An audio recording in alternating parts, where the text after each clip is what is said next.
నిద్ర లేస్తూనే మన ఆరోగ్యాన్ని రక్షించుకోవడానికి మన చేతుల్లో ఉషాపానం అంటాము. ఏమిటి ఉషాపానం అంటే పొద్దున పొద్దున గోరువెచ్చని నీళ్లు తాగడం.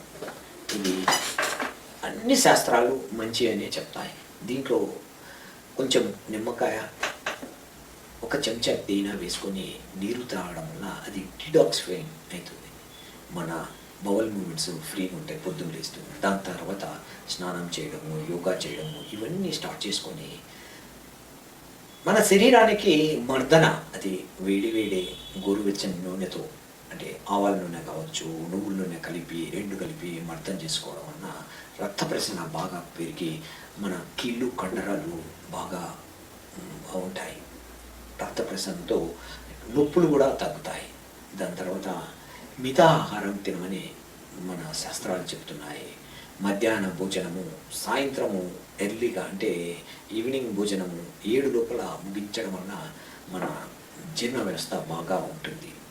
ఇక ముఖ్యంగా మన శాస్త్రాలలో చూసుకుంటే ఉపవాసాలకు ఎంతో ప్రాముఖ్యత ఉంది. అది సైంటిఫిక్గా కూడా నిరూపణ అయింది. ప్రతి 15 రోజులకు కానీ నెలకు కానీ ఒకసారి ఉపవాసాలు చేయడం. ఇక డీటాక్సిఫికేషన్ మెథడ్స్ అంటే మన కషాయాలు తాగడము. దీనివల్ల మన శరీరము మన కంట్రోల్లోనే ఉంటుంది. ఎక్సర్సైజ్ చేస్తాము, సరైన పాలలో ఆహారం తీసుకుంటాము. ఇక 7 నుంచి 8 గంటల సంపూర్ణ నిద్ర లేదు అంటే మన బాడీ తట్టుకోలేదు. ఈ నిద్ర అనేది చాలా ముఖ్యం. వ్యాయామము, ఆహార నియమాలు, నిద్ర ఇవి కరెక్ట్గా ఉన్నాయంటే మనిషి 90 to 99% ఈజ్ అ ఫిట్